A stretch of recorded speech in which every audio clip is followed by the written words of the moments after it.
Have you ever noticed how some of the most timeless songs, the ones that really get you, like Over the Rainbow, Hmm. they feel so effortless, like pure emotion.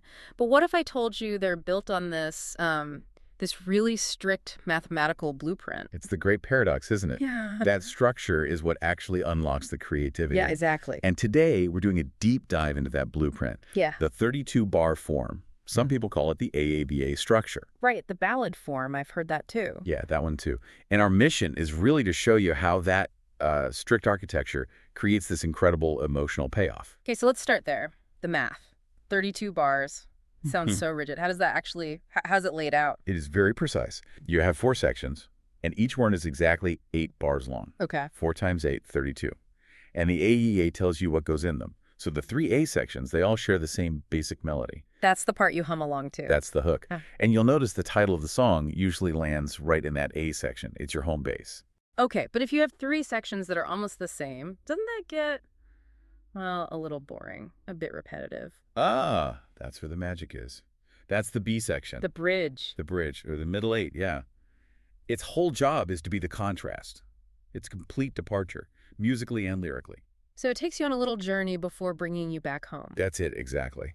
That return to the final A section feels so satisfying because you left for a moment. It's catharsis. Can we talk about a specific example? I'm thinking of How I Got Rhythm. That bridge feels like a huge shift. Oh, it's a perfect example. Gershwin was a master of this. The A sections are, they're cruising along in B flat major, pretty stable. Right. But then the B section just takes off. It fires through this series of dominant 7th chords, D7, G7, C7, F7.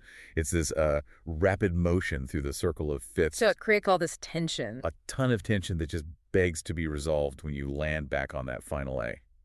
Speaking of elegant structures and efficiency, that's a perfect moment to mention our sponsor. Of course.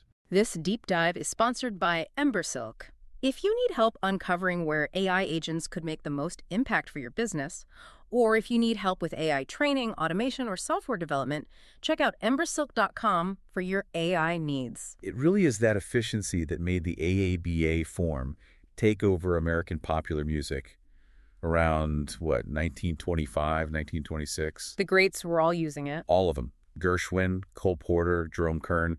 They saw it was a perfect vehicle for what they wanted to do. Now, one thing that can be confusing is the terminology. If the whole AABA thing is the song, what did they call it back then? That's a great point because the old terms stick around. In the early 20th century, that entire 32-bar structure, they just call that the chorus or the refrain. Wow, okay. So when you hear jazz players talk about blowing for a couple of choruses... They're not just playing a short hook over and over. They're improvising over the entire 72-bar AABA form. Once, twice, 3 times. That's fascinating. And the form itself didn't just die out in the 50s, right? It kept going. Not at all. It was too good to just disappear. You see it adapt and show up in early rock and roll all the time. Like what? Oh, think of Jerry Lee Lewis's Great Balls of Fire. That's AABA. Or the Everly Brothers, All I Have to Do Is Dream. A classic. And then you have people who started to play with the form, right? Like Lennon and McCartney. Absolutely. They mastered it, and then they started to stretch it. Yesterday is a great example. It's basically AABA, but then they add little extensions and instrumental section. They made it their own. Even the theme from the British TV show Doctor Who, of all things, has used a 32-bar structure. It's just so adaptable. And really, if you zoom out, the 32-bar form is just a modern spin on much older classical ideas, like ternary form, which is ABA. So it all connects. It all connects. It just proves that human creativity doesn't need total chaos.